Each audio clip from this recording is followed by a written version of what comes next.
Hey guys, Kyle here.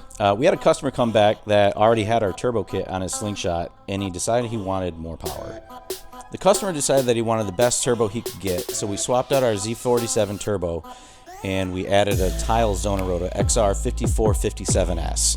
It's the same turbo that I run on my red Slingshot that makes over 500 wheel. Starting at the top end, we added our ZZP 82-pound Ecotec valve springs and titanium retainers. Moving on to the fuel system, we added a larger in-tank fuel pump along with a set of Siemens 60-pound injectors. Moving on to the bottom end, we installed one of our ZZP Gen 3 2.4-liter forged short block. We also added a set of low compression pistons to go along with the forged rods. Moving into the exhaust section, we added one of our ZZP rear exit turbo exhausts, and to handle the additional power, we also put in one of our ZZPerformance clutch upgrades for the Slingshot. Holding the driveline together is our Slingshot pinion brace kit. We also added a couple gauges so we could monitor during tuning. We added a wideband and a boost gauge, both from AEM. If I had to take an educated guess on gasoline, I'm going to say that this is probably going to hit somewhere in the mid-300s for power.